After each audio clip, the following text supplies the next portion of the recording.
नमः शिवाय। शिव महापुराण तीसरा खंड 8वां अध्याय। नारद जी ने कहा, हे पिता, शिव चरित्र को सुन सुनकर मुझे अत्यंत आनंद प्राप्त होता है। अब आप कृपा करके यह वृत्तांत सुनाए कि हिमाचल की पत्नी मैना ने शिवजी से वरदान मांगने के उपरांत क्या किया। यह सुनकर श्री ब्रह्मा जी ने भगवान सदाशिव का ध्यान धरने के उपरांत कहा, हे पुत्र, जब मैना ने शिवजी से वरदान तथा शक्ति को अपने ऊपर प्रसन्न देखा, तब वह आनंदित हो अपने घर लौट आई। वहां सर्वप्रथम उसने 100 पुत्र को जन्म दिया। वे सब मैनाक तथा कौंच आदि नाम से प्रसिद्ध हुए। उनके शरीर बहुत लंबे थे। वे सब अत्यंत बलवान, बुद्धिमान, गुणवान हुए।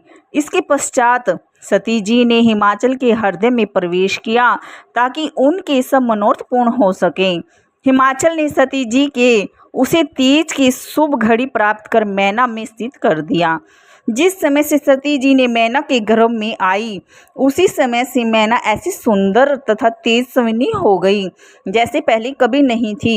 हिमाचल की यह अवस्था थी कि वे बारंबार मैना के निकट पहुंचते तथा मैना की सखी सहेलियों द्वारा यह पूछवाते कि उसे किसी वस्तु की आवश्यकता तो नहीं है। मैना लज्जित होकर कोई उत्तर नहीं देती थी, परंतु वह जिस वस्तु की भी इच्छा करती वह स्वयं ही प्रकट हो जाया करती थी। ऐसी कोई भी वस्तु नहीं थी जिसे प्राप्त करने में मैना को कोई भी कठिनाई हुई हो। हे नारद, मैना का गर्भ जितना अधिक बढ़ता जाता, उतना ही उसका तेज और अधिक बढ़ता जाता। गर्भ अवस्था में जिन रीतियों तथा उत्सवों को करना उचित है, उन सबको हिमाचल ने बड़ी धूमधाम के साथ संपन्न किया। उन्होंने सब लोगों को इच्छा अनुसार दान दिया तथा ब्राह्मणों, देवताओं तथा अतिथियों को भली भांति पूजा की। उन्हीं दिनों में विष्णु जी तथा अन्य सब देवता शिवरानी की गर्भ स्तुति करने हेतु हिमाचल के घर आए और अपने कर्तव्य को पूरा करने के उपरांत लौट आए।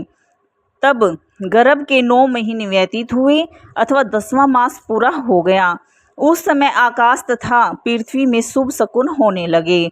आकाश पूर्णतः निर्मल हो गया और उसका प्रकाश बढ़ गया। सभी अशुभ ग्रह लुप्त हो गए।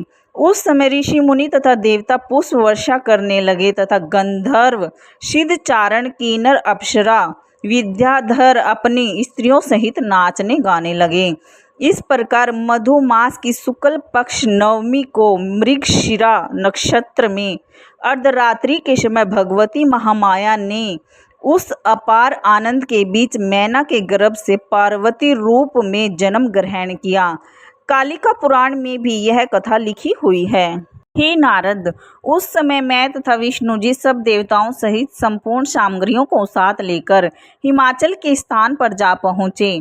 हम सब ने अपनी अपनी बुद्धि के अनुसार शिवरानी की स्तुति एवं प्रशंसा की। उस समय अनेक प्रकार के बाजे बज रहे थे, पुष्प वर्षा हो रही थी।